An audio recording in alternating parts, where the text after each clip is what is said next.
Welcome to Focus Today. I'm your host, Perry Atkinson. A delight to have in the studio, as always, Nisha Jackson, heading up Ventana Wellness. And we're here to talk about anxiety because nobody has it, nobody suffers from it, and your heart's probably not pumping at all. So what happened to you on I-5? Oh, my gosh. Okay, so talk about anxiety. I thought this would be an appropriate story. So, are we doing a little self-healing here today? I don't really suffer from anxiety, but yesterday I did. So I'm driving south on Interstate 5. I'm embarrassed to even tell this story. But I hit a really bad patch of bad traffic. There was an accident, hour and a half on the freeway, backed way up, just barely creeping along. And then they diverted us through Myrtle Creek down 2 exits and then got back. You could get back on the freeway again. Well, I was following the gentleman in front of me because I just was following him. Well, instead of him getting back on the freeway heading south, he got back on the freeway heading north. So I followed him and I got back on the freeway going north, which means that I had to sit in the traffic again for another hour and a half. So what is on your mind, woman? So as soon as I got on the freeway and I looked over and I could see all the traffic backed up, my heart rate goes up. I completely freak out in my car. I'm having so much anxiety because I need to get home, right? I have all these things I need to do. And all I could think about is, what am I going to do? And there was nothing I could do. I had to sit in my car, and go to the next exit, turn around, and sit in the traffic again. 3 hours on I-5 in traffic yesterday.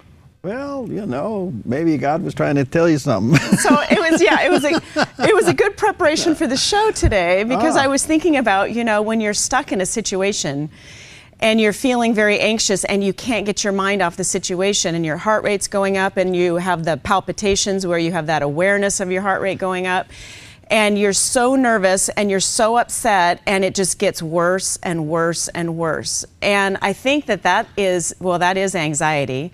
And there's different forms of anxiety, but what you do with that is very important because most of it's in our head. It's not really the worst thing that could possibly happen to you that you're stuck on I-5 for 3 hours. It really isn't the worst thing. So how long did it take you to come to that conclusion? Seriously, I am trying to talk to myself. I'm rolling all my windows down. I'm trying to breathe. My dog's in the car going, what is wrong with this lady? Yeah. So anyway, that's what I want to talk about today is people who have anxiety and what we call transient anxiety, where it comes and it goes, and they don't feel like they can do anything about it because there really are some things you can do about it. Even the foods and the drinks that you pick to eat or drink. I'm drinking water today. There's water in there. That's a first. I thought I'd better lead by example. You know, there's many things that you can do that I thought would be good for us to talk about. And really, what is anxiety and why do people get it? Well, let me ask you this, as we get into the types of it. How dangerous is it? Well, anxiety can be very dangerous because it can lead to a host of other physical problems. And isn't it interesting that whatever happens in the mind eventually presents itself in the body, which tells us why it's so important to keep our mind in the right place. Yeah. And so it really does start in the mind, and if you catch it early enough, this is if you've been to a physician or a practitioner, somebody that's evaluated you, and they said, you know, you can either change your lifestyle, improve your lifestyle, take medications, use natural alternatives. So once it's all been checked out and now you know you either have to live with it or do something about it, that's what we're addressing today. So I want to make sure that people know that it is important to get checked out because anxiety can be caused from other things that are you know not good, that should be evaluated and treated. So we're talking about things that you can do on your own. All right, so give us the types of anxiety because it seems to me they are self-perpetuating. Yes, so I'm talking about transient anxiety, such as your disaster that happened yesterday, which we don't have to get into because I don't want you to have anxiety on the show. No, I've already had it. I'm through it. I've talked myself down. People are experiencing more and more anxiety. You know, 20 years ago when I started practicing, 23 years ago, we wouldn't really see a lot of people coming in. We wouldn't hear that very often. People coming in saying, I'm having anxiety. I don't know what to do about it. My heart's racing. I can feel my heart racing. We didn't really hear that very much. Now we hear it about every other patient. Somebody has some anxiety.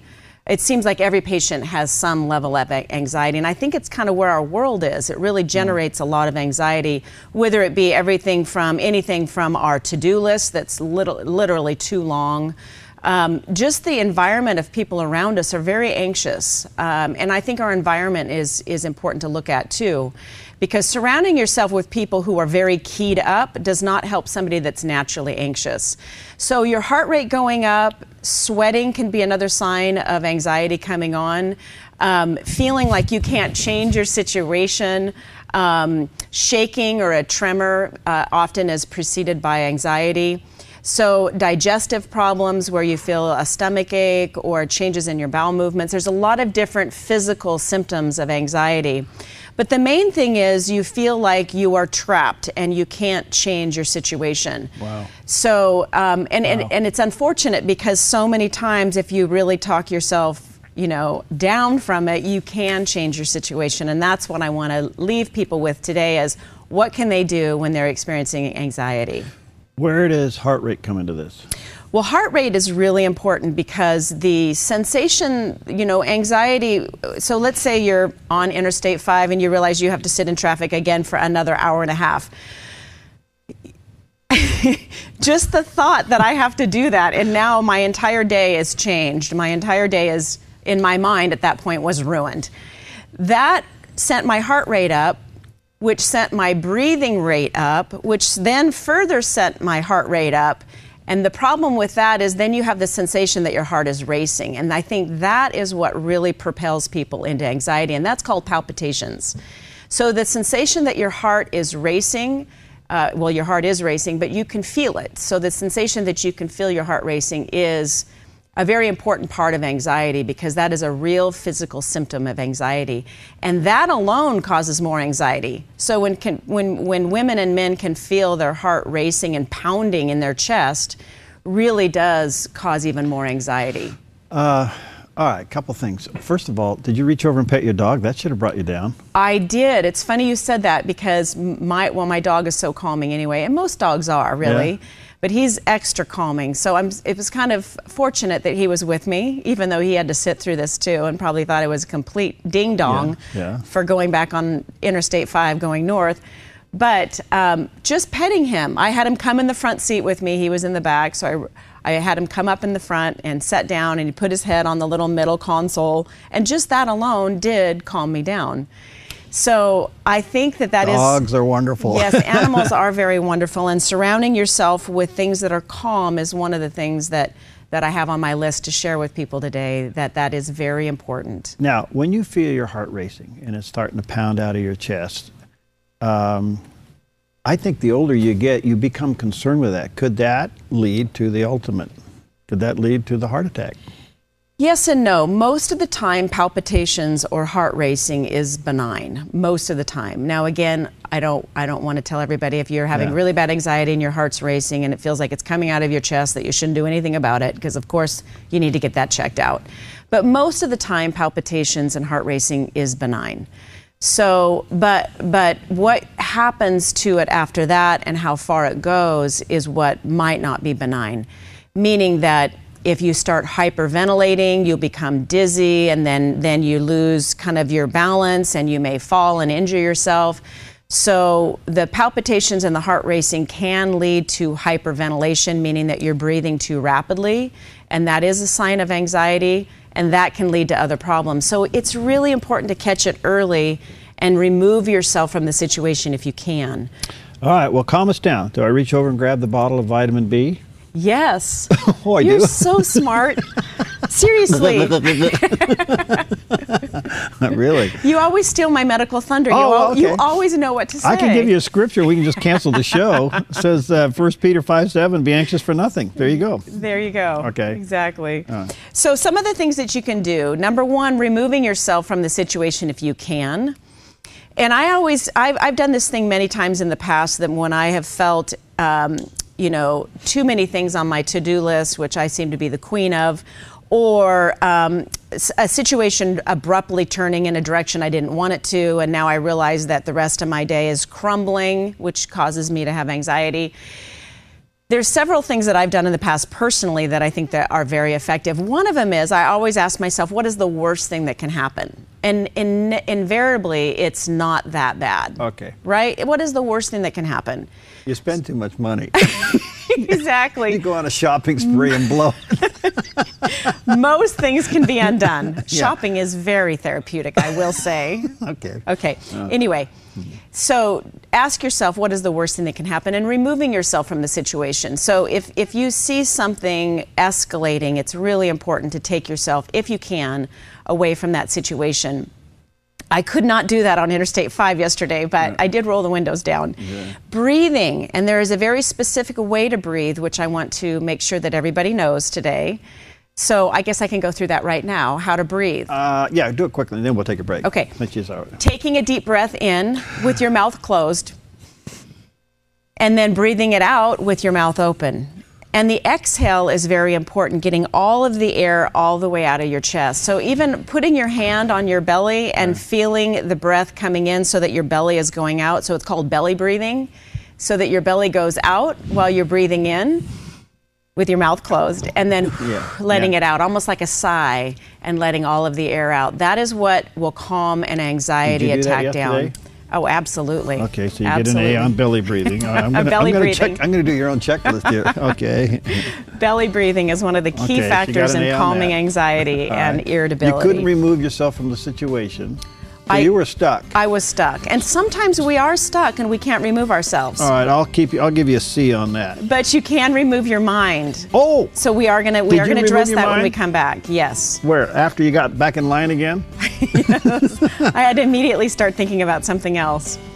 All right, we'll take a quick break. We'll be back. We're dealing with anxiety and fast heartbeats and palpitations, and you know, she's going to give you some good tips on how to calm down when we come back.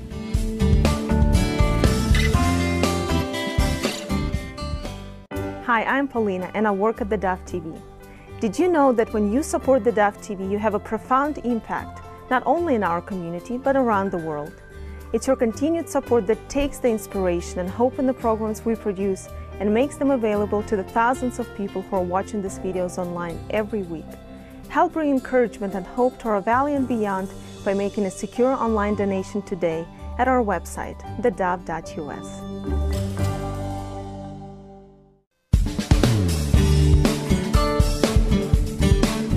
All right, welcome back, and we're with Nisha Jackson. She heads up Ventana Wellness, and VentanaWellness.com. Boy, I tell you what, check it out. It's an incredible resource for you, and it's a great clinic. And we're talking about anxiety and control of anxiety, and especially when you got heart palpitations. What do you do with all of that? So she's giving us some tips. Remove yourself from the situation if you can. At least program your brain. Yes, distract your mind. Yeah. In other words, what are you going to do about it when you can't do anything about it? Right. You know? Right. That's kind of what I thought. I had a little incident yesterday, and I'm going through that, and I go, well, there's just not a whole lot I can do about this. I just got to walk through it. Right. Walk through it. You know, so anyway. And the other one is a belly breathe. Yes.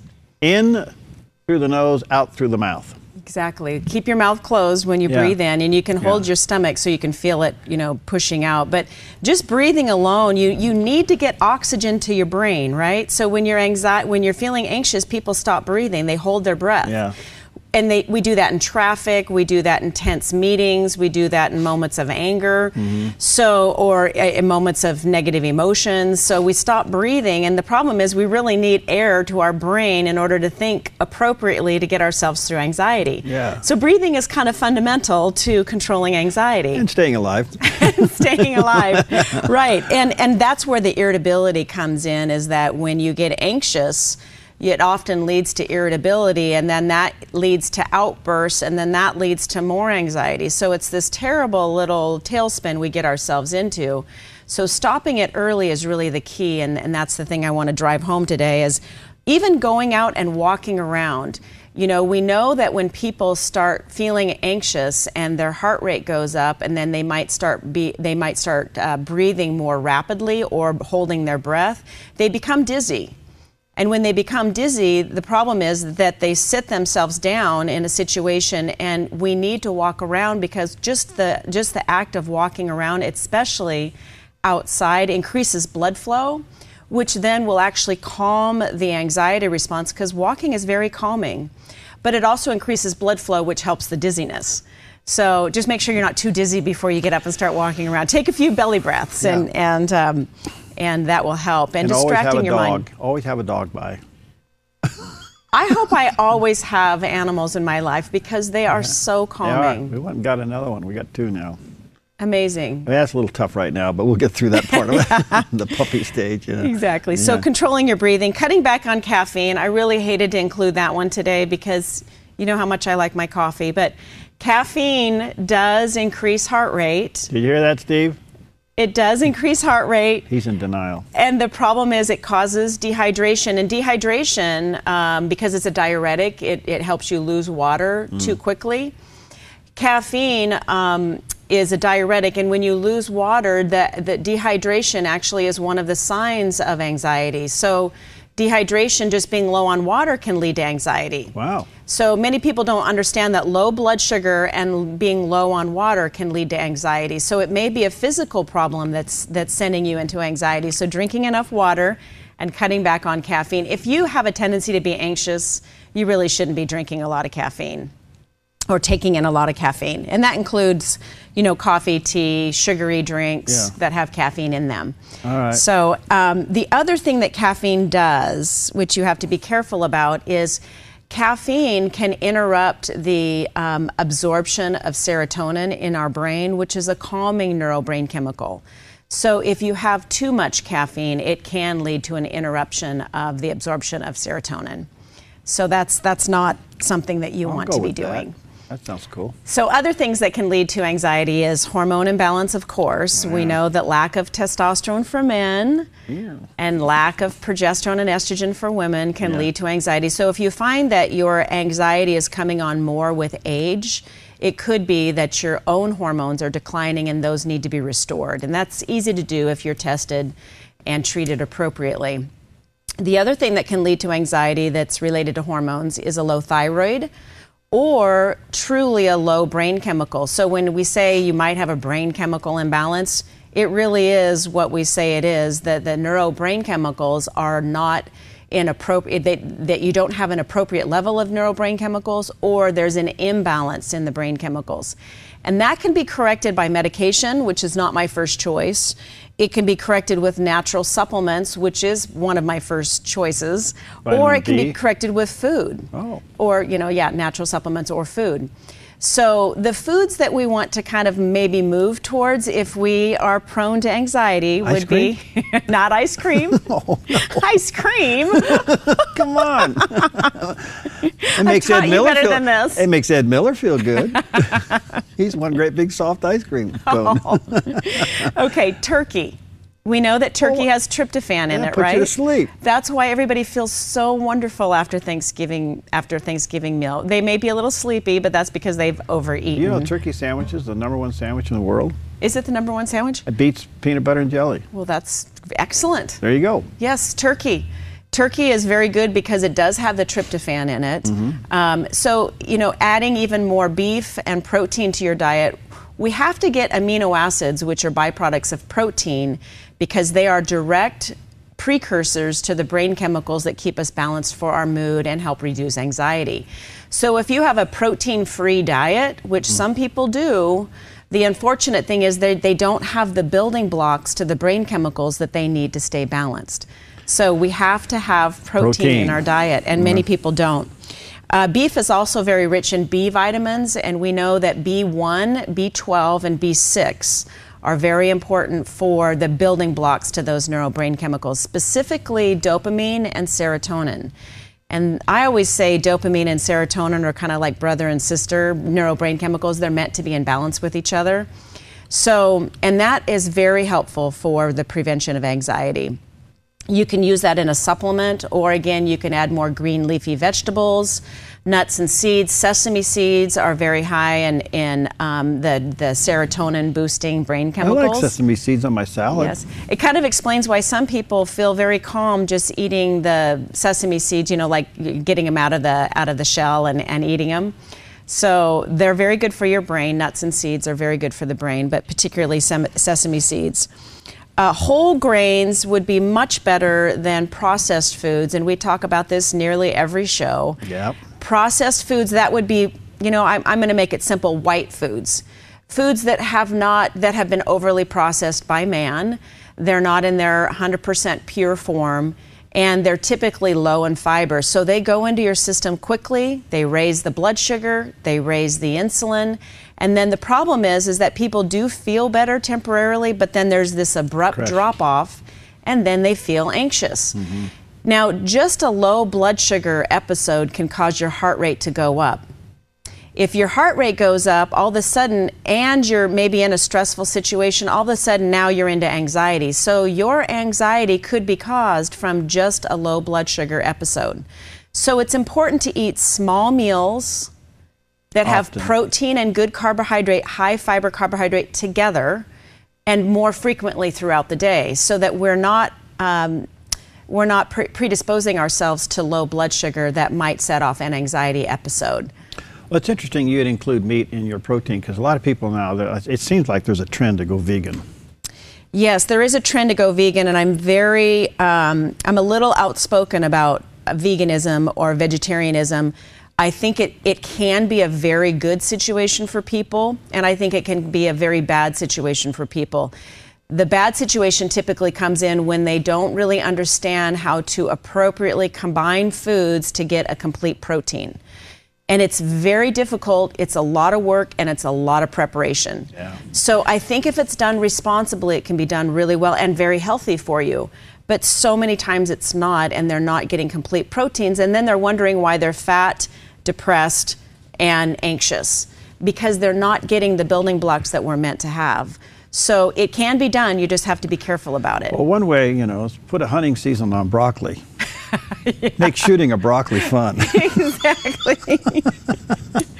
Oh, yes. Well, complex carbohydrates like broccoli would be very good to have. Just put some protein with it. Okay. And it doesn't always have to be an animal protein. There's wonderful other vegetarian proteins out there. So salmon, essential fatty acids, nuts and seeds, again, are very good for the brain.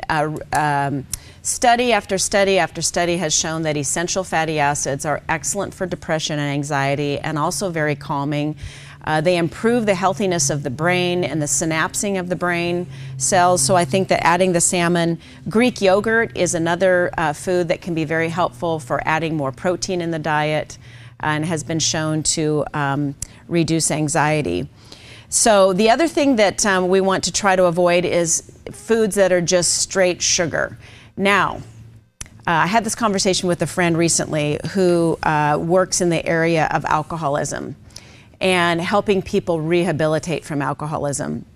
So just remember that alcohol to an alcoholic is almost the same addiction potential as sugar is to a sugaraholic.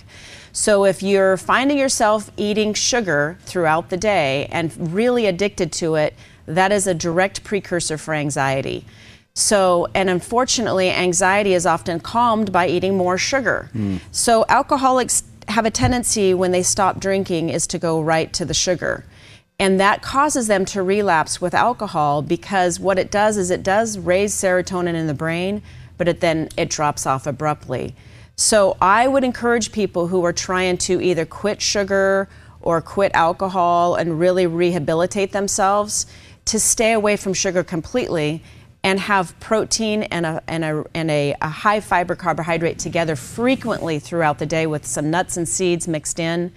Foods in their whole form, because then you won't be chasing your blood sugar all day long, causing yourself to have more anxiety. So that's really important, and it will help you stay off those foods longer because of the addiction potential. All right, any quick left here? I got about a minute here. Yes. A recent study in London did show that eating hot dogs causes anxiety. Now I'm anxious because I can't have a hot dog. What it is, unless it's hot dogs, well, really it's processed foods, but they kind of targeted hot dogs because of the nitrites in the hot dogs. The preservatives in the hot dogs seem to interrupt the assimilation of the What of about the a amino Costco acids. dog? Can I have a Costco dog? Those Costco dogs are good. Yeah. So every once in a while it's okay, but again, everything in moderation, and eating the majority of your foods in their wholest, most pure form without a lot of artificial ingredients. Good stuff. All right. Well, take care of yourself. And when it comes to anxiety, these are good tips. You may want to share this a little bit later on or look at it again. We'll have it up on the Dove website, and you can take a look at it on the YouTube. Thanks, Nisha. And again, VentanaWellness.com is the place to go. And if you need to get some services in these areas, give Nisha a call or give the clinic a call over there. VentanaWellness.com. Hey, thanks. You're welcome. Now, calm down. Go pet your dog. What's your dog's name? My dog's name, it's a Shiba Inu. His name's Briar. Briar. Go pet Briar. You can have a good day. We'll be back in a few moments. Hi, I'm Paula, and I work at theDove TV. Every day we get letters and emails from people who've been encouraged, blessed, and challenged by the programs on theDove TV. But we couldn't do it without you. Did you know that more than 90% of our income comes from people like you? You can help us continue to bring inspiration and hope to our community by making a secure online donation at our website, thedove.us, or call us at 541-776-5368.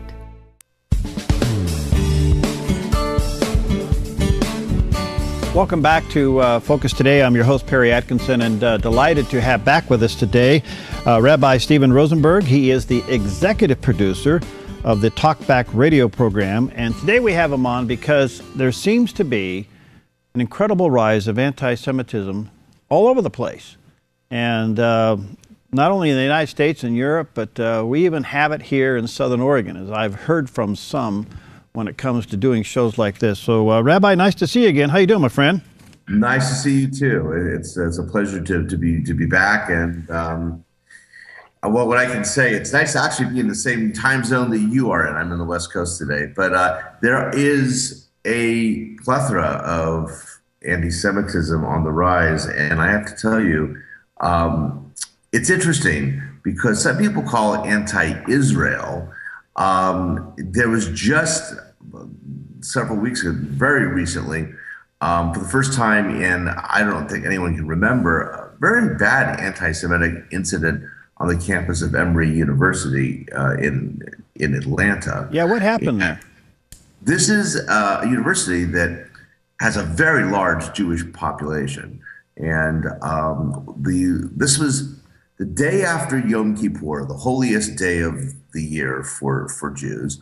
One of the Jewish fraternities was festooned with swastikas. I mean, we're talking about less than 24 hours after the end of Yom Kippur. Whoa. And I think that it took a little bit of time, but not a lot of time, but finally the president of Emory did send out a condemnation. It was a pretty strongly worded condemnation.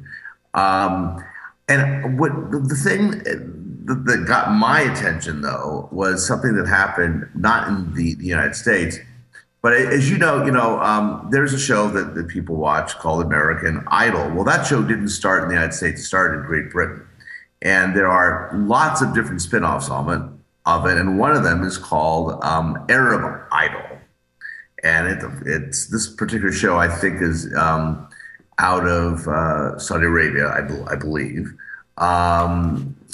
And it was these two women that were made it to the finals are Arab women, but are Israeli citizens. And for those of you who may not know, Israel has a lot of different nationalities. Right. Obviously, the majority of them are Jews, but there are a fair amount of Israeli citizens that are Arab.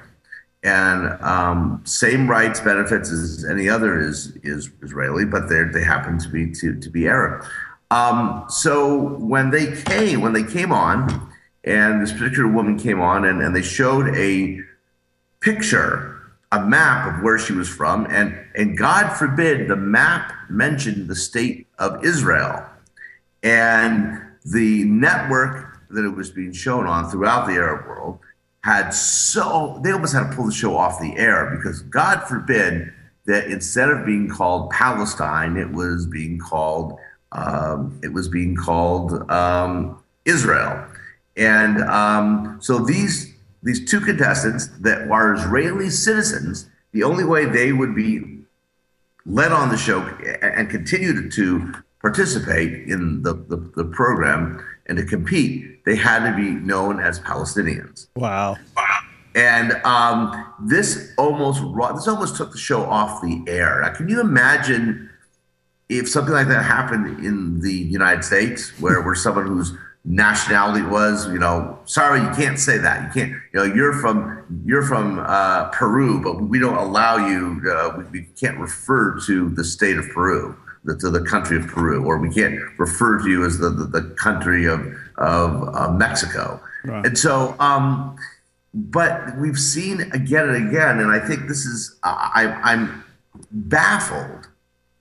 I'm really baffled with the sense that here we are in this age of ISIS, where we have this group of people that are killing, let's not forget, you combine ISIS and Al-Qaeda, the most people they have killed have been Arabs. Right. And you've got the Middle East in a turmoil. The only stable country in that neighborhood, as it has always been, but especially today, is Israel. And I'm not quite sure if the upturn of anti-Semitism is. You had mentioned one in Oregon, and I heard a little bit about that, but you're closer to that area, as I know that you're located there. And Oregon's not a place that's known for a tremendous amount of anti-Semitism. Well, and I can't say that it really is, but when we do a show with people like you and others, I will hear from those who are very anti-Semitic. And I guess the question is, Rabbi, how big is this problem? I mean, it seems to be growing, or at least it's certainly getting more publicity. Yeah, and I sometimes really dwell on, I sometimes lose sleep over this, wondering in the 21st century, where we have come so far with civil rights and with racial equality and racial sensitivity and gender sensitivity, why we still have this problem. And the answer really comes from, it's the same answer that is the reason why you have young women who are 16 years old that want to blow themselves up for ISIS or Al-Qaeda. It starts at home. It starts at what are these kids being taught when they're young? Mm-hmm. And if they're being taught to hate, that's what's going to happen. You're going to turn into haters. And it really starts from what they grow up with. And I think, we forget that if we want children to become good citizens and balanced, sensitive people, those kind of role models are the parents, and that's part of the problem. We saw the demonstrations in Europe where they were quite vocal, and they seem to be growing. What's interesting to me, Rabbi Rosenberg, is that it doesn't seem to be the support from the Christian community to offset, the pro-Israel community, to offset the anti-Israel community. Are we just being intimidated into silence? That's a very good question. And this is a question I guess I'm going to pose back to you, is that there are a lot of churches that are extremely pro-Israel, extremely generous with respect to donations and everything else. And a lot of it has to do, I understand, with their individual theology. But do you find, as a good question for you, I guess, do you find that these churches that are pro-Israel tend to be pro-Jewish? Very different sentiment. Boy, a great question. I can't I can't speak for them, but it appears they probably are not in some ways. But there's something missing in the argument where we'll talk about it over the pulpits, but we won't show it in the streets. And here, and this is a real problem, especially what you have in France. I mean, you've had synagogue bombings and defacings, right. And you've had Orthodox Jews being assaulted. And while you have had condemnation from the French government, I've heard nothing from the Christian community.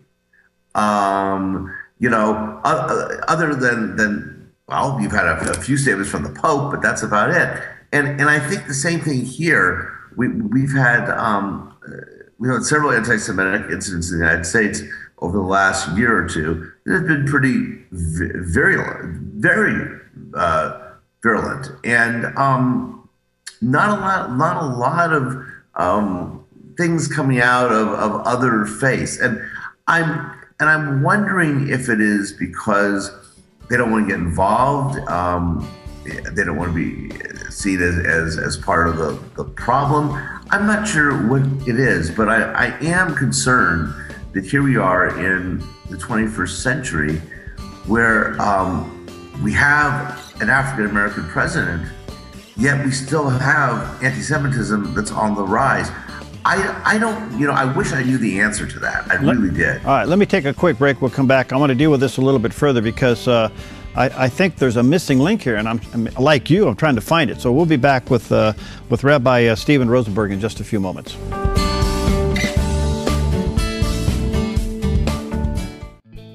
Hi, I'm Daniel and I work at theDove TV. Compared to Portland, Seattle, and LA, Medford might be considered a small market, but at theDove, we're excited about the opportunity to make a big impact right here in our community. And you help make that happen. Did you know that more than 90% of our income comes from people like you? You can help us now by making a secure online donation at our website, thedove.us, or by phoning 541-776-5368.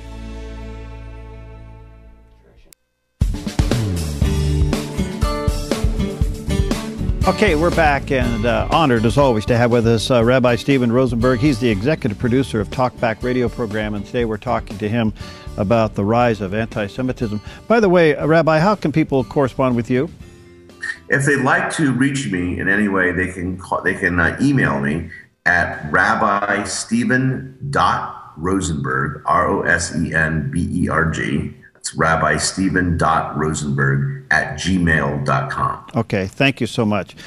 All right, I just, this whole anti-Semitism, here we got ISIS and ISIL and all of these terrorist groups rising, and there are some that would like to take the whole state of Israel and raise it to that level of evil. In other words, they're saying the problem with ISIS and ISIL is because Israel won't give them more land. You know the argument, you know the drill. But is this a spiritual issue as much as it is political? I mean, something's missing here that would allow this to grow like it is without being checked. Well, I think it has to do with, I don't think anyone is as foolish, and anyone is foolish enough to think that if Israel did not exist tomorrow, that Al-Qaeda and ISIS would just disappear. Or Hamas would, or, these are, we forget that all these organizations, whether it is Hamas or Al-Qaeda or ISIS, they're very related to each other. Hamas and the Muslim Brotherhood are essentially the same organization. Those of you may be familiar with the term Muslim Brotherhood. That was the organization that came to power in Egypt a few years ago before they were deposed. And these are groups that are very interested in having a caliphate. And a caliphate's a really dangerous word. Yeah. Caliphate really refers to a, going back to the Middle Ages of Sharia law. Sharia law, basically very, very, very strict adherence to Islam. I don't know if you saw this yet. This came out yesterday, where ISIS put out the statement saying how they justified, according to Islam, having sex slaves. having women sex slaves for themselves because the Quran says they could. Now, I will tell you that 99% of Muslims in the world would denounce that, would say it's complete heresy.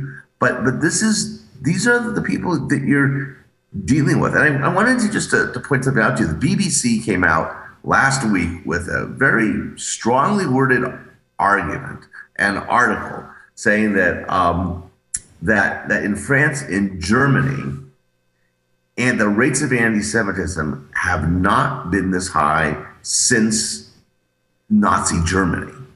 Wow. And they point to several things. They point to in Britain, a rabbi was attacked near a Jewish boarding school. In Australia, now we don't think of Australia as being, as nothing but a friendly country. I mean, come on. Yeah. A bus carrying Jewish school children were targeted by teenagers shouting Heil Hitler and threatening to slit the children's throats. Whoa. This was not 1942. This was 2014. Whoa.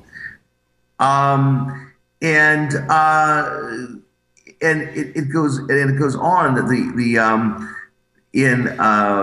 that this past year in Great Britain there were about 240. Listen to this. Monthly, 240 incidents of anti-Semitism or anti-Semitic acts in Great Britain every month. My stars. That is pretty high, and it's the highest it's been in decades. The BBC says that some of it, thinks that could be linked to the Israeli-Gaza conflict, but there is,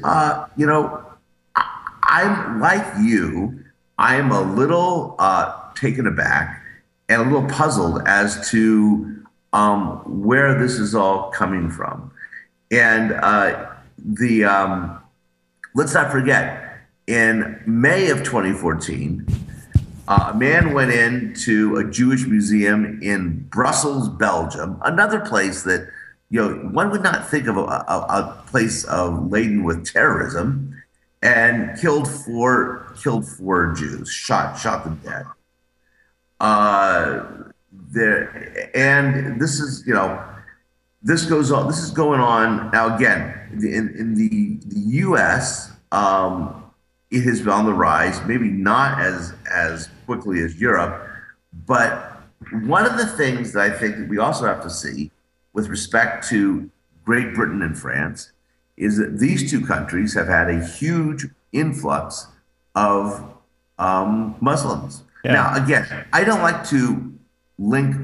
It's very, very detrimental, I feel, to say, all these Muslims have come into the country, so they're all bad. That's not the case. The majority of Muslims are wonderful people, law-abiding citizens. It's, but like every barrel of apples, you're going to have a few bad ones in the bunch. Yeah. And so I fear that this also comes from, where has things like the KKK gone? Well, they've gone online. And I think that we're seeing a rise of a lot of the stuff. You're asking what the missing link is. To a certain extent, I think the missing link is the internet. I think a lot of this stuff is found on the internet. And I think the kids today who have, pretty much free reign. I would ask, if I asked a poll out there, how many parents actually have filters on the internet? Yeah. So kids couldn't see some things. How many parents would you say, in your experience, actually do that? This brings up a couple things. Is it true that the Jewish community doesn't believe in the Christian support because we twice, not once, but twice elected a president that is certainly not pro-Israel? No, absolutely not pro-Israel. And I think one can make a good case of that. But isn't that a reflection on the faith community? I mean, we allowed this to happen. I think to a certain extent. I think I have to tell you now, I'm very active in interfaith relations, and I, as you know, I do a lot of public speaking in Christian communities and churches and that kind of thing, along with synagogues. I have never, ever have heard anything but wonderful things talked about the Jewish community. No, I appreciate that. I guess what I'm saying is that somewhere there's no action behind our proclamation. There's no action behind our declaration of support of Israel, because we turn around and we've elected an administration that's been the worst in the history of the country when it comes to a relationship with Israel. You know, I understand where you're going with this, and it starts from the top. Yeah. It starts, think about the presidents we had before. I'm going to point to Ronald Reagan, who was Ronald Reagan, and also, George W. Bush, who was a very spiritual guy, who I think set a tone, who certainly wore Christianity proudly. Yeah.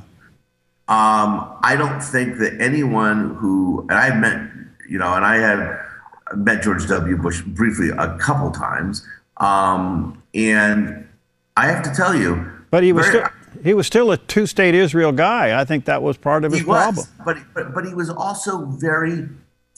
also non-apologetic about his belief in Christianity. Right. Yeah. Okay. Hey, I'm going to run out of time. One other quick thing. I want to come back to caliphate. Yeah. And I get it. I mean, I've been reading more about this, but there seems to be a problem in bringing it to pass, at least immediately, because of the civil war among them. I mean, who's going to win the argument? That's a problem. I mean, the problem is the Sunnis and the Shias don't agree on who the rightful successor of Muhammad was, and there are a lot of issues between them. And I think that some of this is the fact that the West is kind of caught in the middle of this civil war between two factions of the Muslim world. Wow. But I do believe, really strongly, and it's important that we understand, that, and I have to tell you, and it's important that I make this point, that for the most part, I have to tell you that for the support for Judaism among Christians, that I have always been around, have been very, very strong. This anti-Semitism, there's not one Christian that I believe who is what I consider to be, a true Christian that would ever support anti-Semitism. Right. Well, we have a problem within in Christianity right now, and it's replacement theology. You may be following that. Yeah. And I think that's sparring some of this anti-Semitism because their argument just isn't complete, and it certainly isn't biblical. But nonetheless, it is a growing part of this problem. Rabbi, thank you. You're an inspiration. Thanks for what you do, and keep up the good work. Look forward to having you back often. And this is very interesting because I don't know where it's all going to go. God only knows, but it's not healthy. I can tell you that. You agree with that?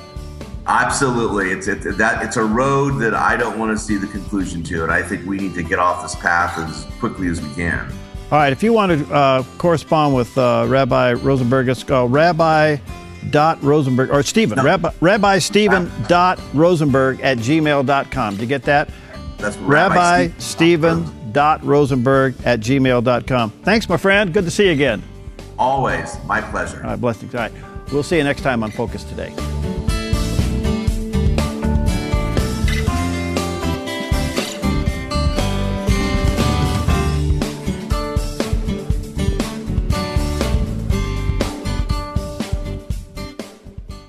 Hi, I'm Jim and I work at theDove TV.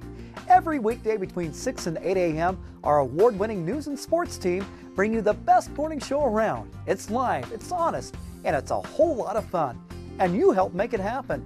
Did you know that more than 90% of our income comes from people like you?